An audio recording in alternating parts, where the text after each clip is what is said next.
Bem, pessoal, então dando continuidade aqui ao nosso bate-papo para esclarecer as dúvidas aí que foram encaminhadas pelos corretores de imóveis.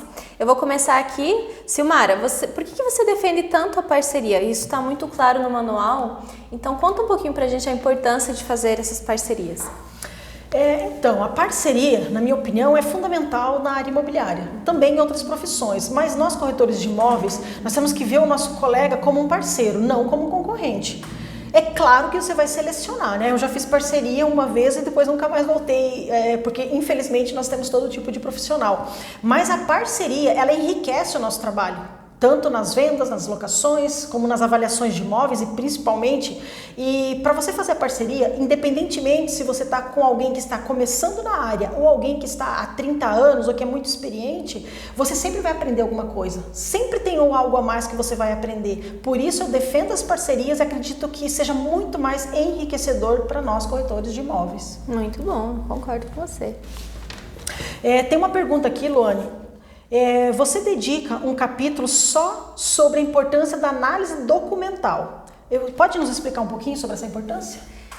Certo. A questão da análise documental, não só em relação ao imóvel, né, mas também em relação àquele que está vendendo o imóvel. Por quê? Muitas vezes você compra o imóvel dos seus sonhos e de repente é surpreendido por uma penhora por conta de uma dívida fiscal, uma dívida trabalhista, uma dívida de alimentos, né? Então, por isso que é importante você tirar todas essas certidões em relação ao imóvel, ter certeza que não existe nenhum ônus que recaia sobre aquele imóvel, mas também em relação ao vendedor, porque às vezes não existe ainda uma penhora sobre o imóvel, mas já existe uma ação correndo contra o vendedor e essa ação pode surtir efeito nesse imóvel que você está comprando. Então é por isso que a gente ensina ali no manual a fazer esse checklist para que o corretor possa vender esse imóvel com segurança. Muito bom. Silmara, se atualizar, fazer cursos, ler, faz a diferença? Total.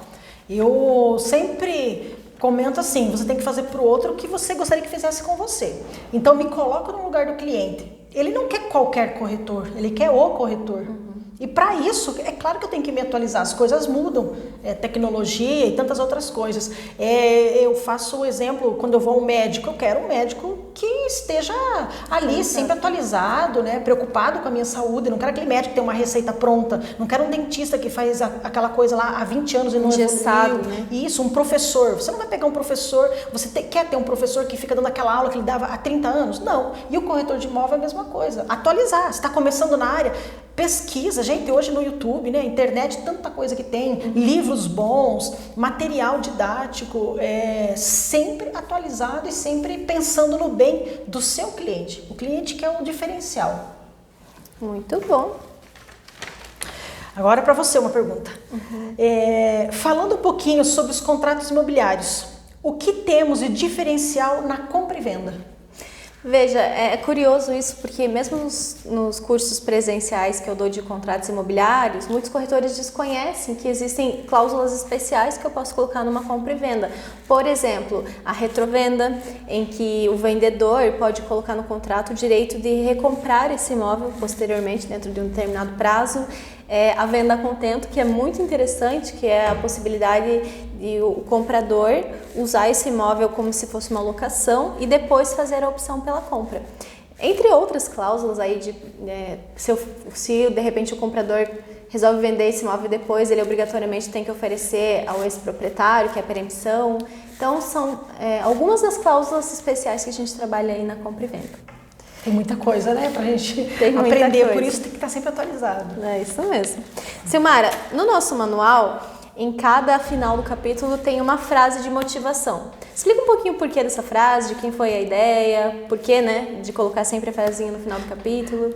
Viu como tem gente que teve esse detalhe, né, de ler, porque todas essas perguntas aqui foram mandadas, né, foram enviadas por corretores de imóveis que adquiriram nosso manual ou que estão querendo saber um pouco mais. E a pessoa teve esse detalhe de olhar as frases. Essa sensibilidade, né? Isso, Quem teve a ideia foi a Luane. A Luane comentou comigo, ela é uma incansável motivadora, incentivadora, e ela comentou isso comigo, que faz a diferença quando você lê um livro e no final de cada capítulo, porque assim, nós tentamos fazer o livro, né, o manual, de uma forma objetiva, dinâmica, de fácil entendimento, uma linguagem simples. Porém, acaba sendo uma parte técnica também. E nós pensamos, né, a Luane deu a ideia, e eu achei muito boa, no final de cada capítulo colocar essa frase motivadora. E eu tive um relato de um corretor também que ele comprou o manual e ele disse que fez a diferença para ele uma das frases, sabe? Então, essa é a nossa ideia, que faça a diferença, que vocês gostem, que vocês aprendam e que possam fazer algo a mais também, né? Lendo o manual. E que a cada leitura se sintam mais motivados, mais impulsionados, né? Verdade. Bom, vou para uma pergunta aqui. Sobre a locação, é verdade que na locação comercial há casos em que o inquilino pode pedir a renovação automática do contrato? É verdade. Bom, nós temos aí um capítulo dedicado à lei do inquilinato, né? E especialmente em relação à locação comercial, que a gente fala da renovação compulsória. Então, o que seria essa renovação compulsória? Quais são os requisitos? Falando assim, genericamente, há basicamente 3 requisitos que eu preciso preencher. Então, o primeiro deles aí, eu preciso de um contrato de locação por escrito, que tenha vigência aí por pelo menos 5 anos, né? Eu tenho que estar há pelo menos 3, eu comerciante, eu locatário, há pelo menos 3 anos exercendo a mesma atividade empresarial. Então, por exemplo, se eu tenho uma imobiliária ali, eu tenho que ter a imobiliária ali há pelo menos 3 anos. Eu não posso ter um ano uma imobiliária, outro ano uma lanchonete, né? E o terceiro requisito é que essa ação renovatória que eu vou propor contra o proprietário, que ela seja proposta aí dentro do prazo de pelo menos 1 ano até 6 meses antes de vencer o contrato. Muito bem. Eu espero que tenha ajudado vocês, tirar algumas dúvidas e mandem suas perguntas que nós estamos aqui para ajudá-los. Exatamente. Continuem, nos encham de perguntas e nós voltaremos aqui para fazer os esclarecimentos. Um abraço a todos vocês. Um abraço, tchau, tchau.